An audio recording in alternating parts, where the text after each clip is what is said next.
everybody. All right, good morning, everyone. I'm Brian Rebholz, R-E-B-H-O-L-Z. I'm the chief of the Westchester Police Department. Did you have something, sir? Slide over just in front of the mic. There you go. Thank you. Appreciate Is that much better? Again, I'm Brian Rebholz. I'm the chief of police for the Westchester Police Department. Thank you very much for coming out here and helping us out and helping us get the message out. That's obviously very important for us. Just quick updates. Chief Prenz is going to cover some more here in a second. But I just want to remind everybody we have a tremendous amount of resources out here assisting. So we have a lot of folks out taking care of, a whole host of things that need to be checked off and taken care of. We will continue to follow any leads that we come up with and be very diligent in seeking out as much information as we can in running down any of those leads that we do develop. One thing I do want to pass on, I know it came up earlier about passing the information on to us, for anybody that's out, specifically the businesses and the residents. If you could please, and you guys have been fantastic getting this message out to us, but if you could reiterate how important it is for people to check around their houses, check under the decks, check under the bushes and shrubs. If they have a shed, to check in the shed to make sure that this little guy has not bedded down somewhere in there. We would greatly appreciate it. The other thing is if there is anything that needs to be reported to the police department, that they can call the 513-777-2231 number. And I think that's pretty much all I have right now. Again, we appreciate your support, and I'll hand it over to Chief Prenz. Perfect. My name is Chief Rick Prenz, P-R-I-N-Z, Westchester Township Fire Department. Today is a difficult day for Westchester. We are amazed but not surprised by the outreach that we received from our community. The amount of volunteers that showed up here today, approximately 300 people have given their time graciously to search for Josh, and we are very appreciative of all their efforts. We're also very appreciative of all the agencies that we have on hand here today. The amount of talent, the amount of knowledge, the amount of experience that is brought to bear in our community right now is very impressive, and we will use all means necessary to locate Josh. We are thinking about Josh, praying for Josh, and we hope he's holding up, and just hang tight wherever you are, and we will find you. Just a real quick brief update. I just received an update from our command center. There are 8 lakes on the property for Wyndtree Apartments. 2 of those last night were searched in the dark with no results. This morning, 5 of the 8 were physically searched by teams in the water doing a grid pattern, and nothing has been found at this point in time. The remaining lakes still have to be searched, and once those primary searches are complete, a different team will conduct another search to do a secondary search to follow up to make sure nothing was missed, and that search will occur sometime this afternoon, and we will certainly keep you posted with that. Thank you very much. Chief, since so many of us are live with this, can you go through, for people that may not have heard about this, who we're talking about, when this happened, just the basics, in case somebody's waking up and missed everything that happened last night? Go ahead, Brian. Yeah, that's yesterday we got a call probably about 5:23 in the evening. We had this young man, Josh, 7-year-old autistic child that had left the residence sometime between 4:45 and approximately 5:15, 5:20. We got a call shortly thereafter, 911 calls, excuse me, from the family. We had police and fire on the scene, and then quickly put together a search team, or search teams, I should say. And a tremendous amount of volunteers come out to help us with that. And so we pressed on with the search and went into the very early morning hours, and then as well as overnight with additional police officers continuing to canvass the area, and a tremendous amount of volunteers out all through the night. up to and picking up the operation again this morning with daylight hours.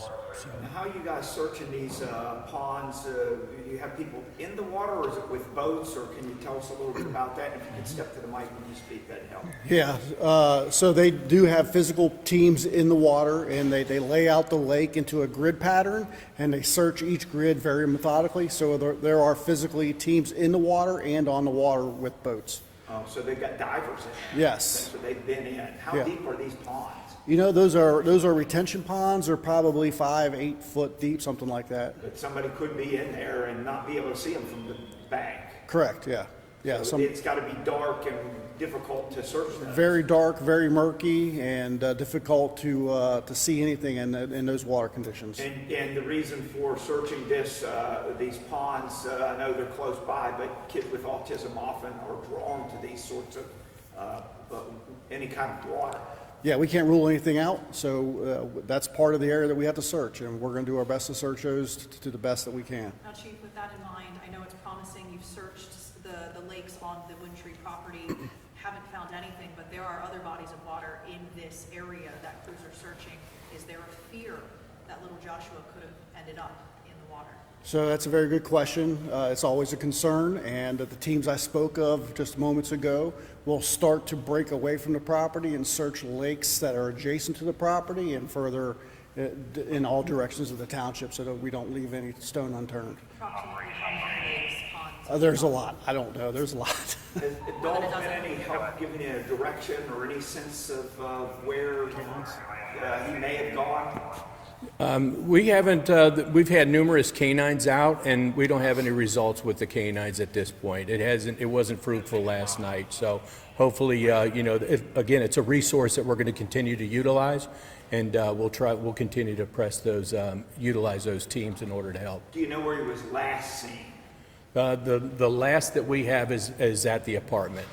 You said you will continue to follow leads. What kind of leads are you guys getting?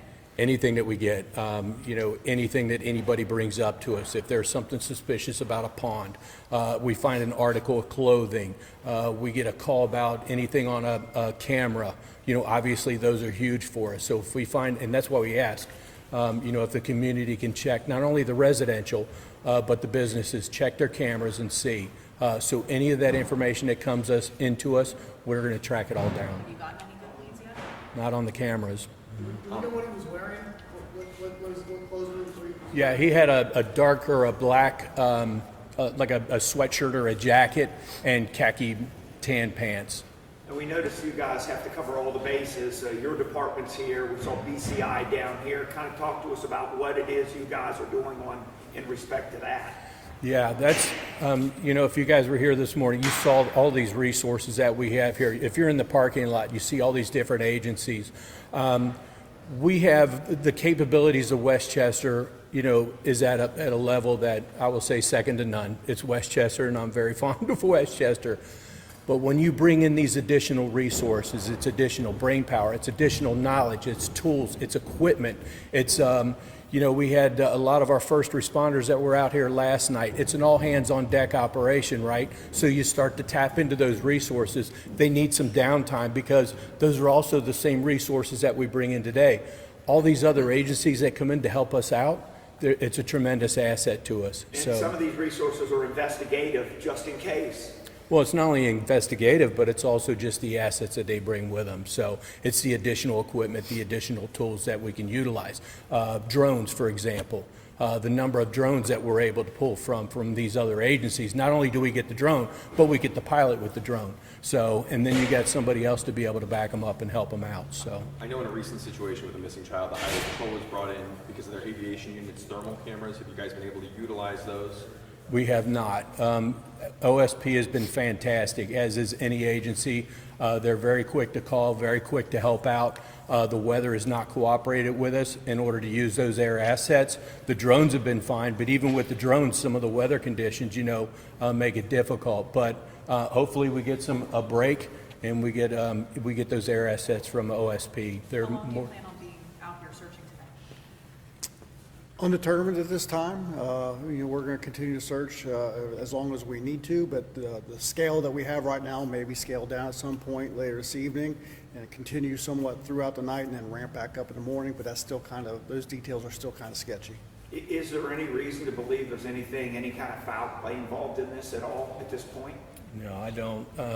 Obviously the focus with everything that we have out, all the assets, all the volunteers, that's where our focus is, so. How long, you mentioned searching and clearing 2 of these ponds. How long does it take to clear a pond in the grid fashion that you guys are doing? You mentioned there's at least 6 more that you have to do this with on the property. Yeah, I don't know the answer to that. I don't know how long it takes for them to methodically search a lake like that. It all depends on the size and the depth, of course. So it probably varies from lake to lake. Last from me, does the family have any kind of message, or are they saying anything? I mean, how are they feeling through all of this? Yeah, I have not had contact with the family yet this morning. Yeah. Yeah, there's no message that I could relay for the family. Okay. Well, thank you very much, folks. We appreciate it.